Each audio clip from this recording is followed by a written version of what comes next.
গাজীপুরের টঙ্গীর তুরাগপাড়ে বৃহস্পতিবার শুরু হওয়া মুসলিম উম্মাহর দ্বিতীয় বৃহত্তর জমায়েত বিশ্ব ইজতেমার দ্বিতীয় পর্বের তৃতীয় ধাপ আখিরি মোনাজাতের মধ্য দিয়ে শেষ হয়েছে। এর মধ্য দিয়ে শেষ হল বিশ্ব ইজতেমার ৫৮তম আসর। দুপুর ১২টা ৩৭ মিনিটে আখিরি মোনাজাত শুরু হয়ে ১টা ৭ মিনিটে শেষ হয়। আখিরি মোনাজাত পরিচালনা করেছেন ভারতের মাওলানা সাদ কান্ধলভির বড় ছেলে মাওলানা ইউসুফ বিন সাদ। সাদ অনুসারী তাবলিগ জামায়াতের বিশ্ব ইজতেমার সমন্বয়ক মোহাম্মদ সাইম বলেন, রোববার ফজরের নামাজের পর বয়ানের মাধ্যমে শুরু হয় এবারের বিশ্ব ইজতেমার শেষ দিনের আনুষ্ঠানিকতা।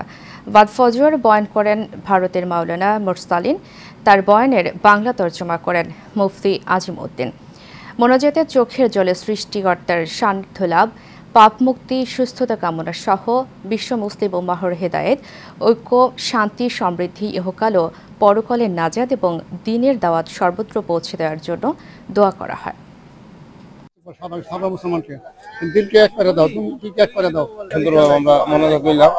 আল্লাহ আল্লাহ খুব আমাদের মতো সুন্দর মতো থাকুক, পাল্লা মুসিবত সবার দূর হোক, সবাই ইনশাল্লাহ ভালো রাখবো। ইজতেমাটা সফল হয়, যাতে সবাই মুসলমান সবাই মিলে থাকতে পারে একসাথে, এরকম চাওয়া। আর আমার কিছু জরুরত ছিল, সেটাও চাইছি। দিনের রাস্তায় আমরা আসছি, আর এই সুযোগে তারা বেশি ভাড়া নেবে, আমরা ভালো মনে করতেছি না। আমি কি করবো, আমরা আছি আল্লাহর রাস্তায়, আল্লাহর দিন কায়েম করার জন্য। ওরা 2 থেকে বেশি লাইক